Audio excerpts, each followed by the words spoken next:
Hey friends, Kevin here, and today we're going to talk about dealing with water on the road. Issues you're going to run into, the differences in different parts of the country. Hey, look at that fool in the old minivan! How you can carry water cheaply, and a little device that everybody needs to carry with them, and I'll explain why. So let's get to it. Now, if you're just starting out in this and you're doing weekends and you're doing short trips, don't let water freak you out. Because most people starting out, quite honestly, they're going to carry some form of bottled water. Either they're going to go buy a few 1-gallon jugs, or they're going to buy a case of something like Aquafina or Dasani or whatever they happen to drink that you can pick up for about $5 for 24 bottles. So starting out, that's going to be your most efficient thing. I know some people don't like it for the environment. I still do a lot of bottled water.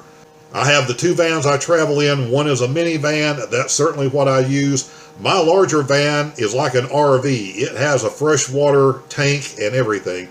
And I use that for showering. I don't use that for drinking and cooking. And that's just a personal thing of mine because I bought this van used. It's 25 years old. It had several owners. And I don't know what any of the owners may have done stupid filling or putting in that freshwater tank over the years. So even though I can sanitize it, I can pour a lot of bleach into it and chlorine and let it sit and slosh around and do that a few times, I'm just never going to feel comfortable doing my drinking water through a tank that I don't know what was there by previous owners. So because of that, I use some form of bottled water. Now the big van, that big freshwater tank, that takes care of me for showers. In the minivan, I obviously don't have room for a built-in shower, so you have the system I did the video on, the little pump-up shower, or now you can buy things like this, I'll link this down below, where you just drop it down in a bucket of water, and it automatically powers the water up through the shower head and gives you a nice shower. Heating water is the easy part. You have to be able to have water. Now, again, I can shower in about a gallon of water because I don't have a lot of hair to deal with. Sometimes even less than that. With that pump-up shower, somebody, a female with a lot of hair, it's going to take them 1.5 gallons. So say 2 gallons to have a nice long shower with that. If you were doing that every day and you were buying 2 gallons of water, that would cost you a couple of dollars, and over the course of time, that would get a little expensive. So you've got to be able to refill things that you're going to use for showering, for cleaning up, for cleaning inside your van. Now, if you're the type of person that's used to going and camping in RV parks or camping at national parks or state parks, you're usually going to have a hookup somewhere or a place to fill your jugs and things with water. But as you get out doing this more and trying to save money, and you're in more and more places, you're going to be places where you're overnight in lots sometimes where you just don't have access to water. You're going to go to places that you may be paying for camping, but it's cheap camping and you may not have hookups. And you're going to run into more and more of this if you're from the east as you travel through to the west. So in that case, having water with you or having access to being able to fill water is going to become much more important.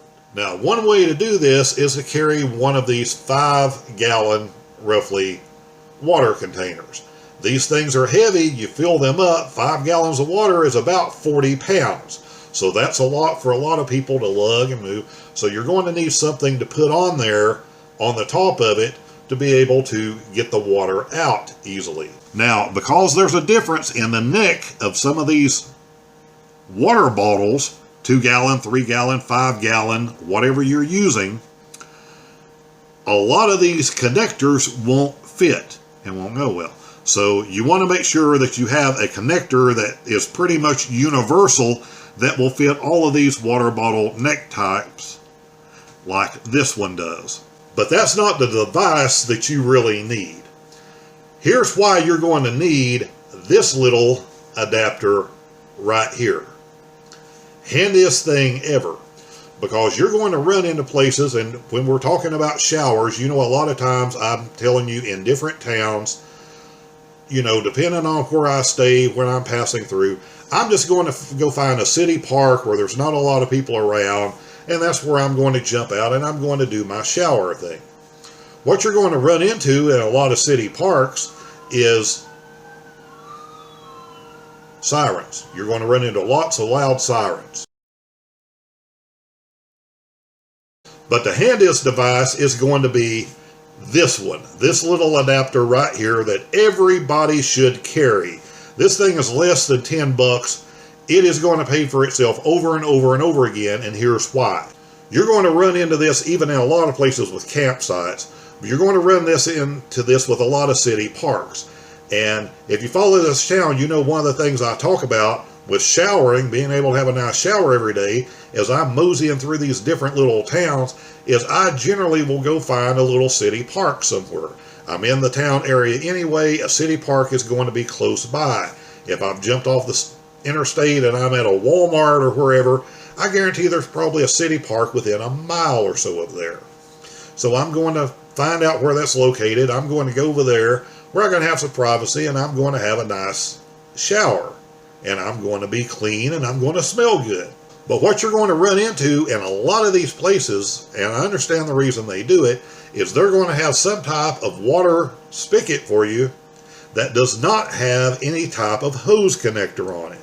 And it's not going to have enough room necessarily for you to get the jug or a 5-gallon jug, whatever you're using, under it to be able to fill it. And even if you can, now you've got to deadlift that 40-pound jug and put it back in the van and all of that. So we want to make this a little bit easier on you. And the way we're going to do that is by using this adapter that I'm talking about. Because a lot of these spigots, they won't have threads to be able to put a hose on. And a lot of times they're made like that intentionally because they don't want people abusing their water. We're not going to abuse it. We're only going to be getting a couple of gallons at a time. At most, we may be refilling a 5-gallon water container. We're not going to be one of those people coming in there in a monster-sized Greyhound bus-sized RV and pulling up to this thing with a 100-gallon fresh water tank and taking 100 gallons of water out of it at one time. So, again, we're not abusing anything. We're just making this a little easier on ourselves by using this little adapter. If you're on the road and you're doing other things for water, I would love to hear what you're doing, and so would everybody else. Put that down in the comment section. Now, with these 5-gallon jugs, 5-gallon water bottles, there's a few things you can do. There are a few places that will let you refill them or exchange them.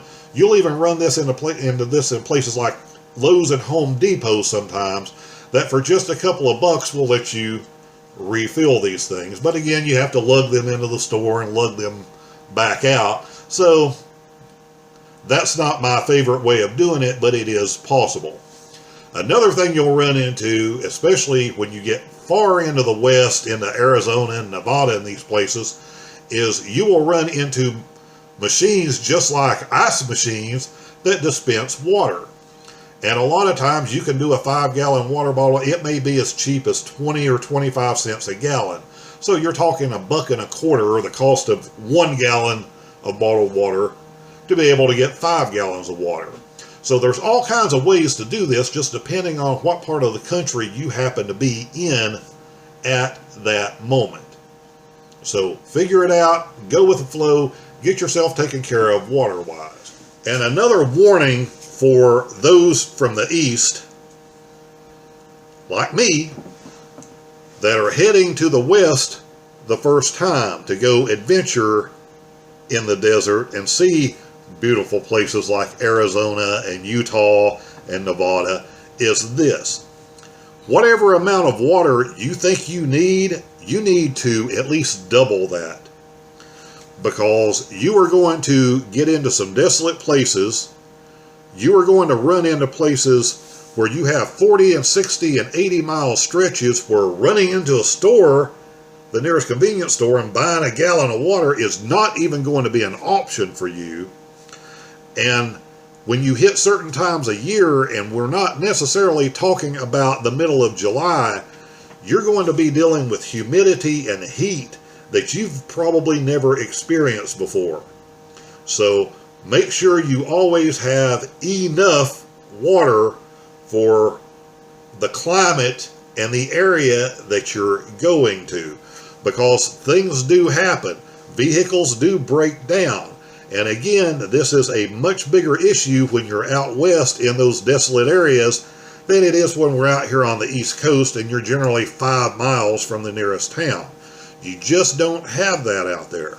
So you don't want to be in a situation in one of those areas. You don't want to be in the middle of Kansas and something happened to your van, you break down, and there is no shade. For as far as you look in every direction, there are no shade trees. There are no buildings. There is nothing to give you any relief.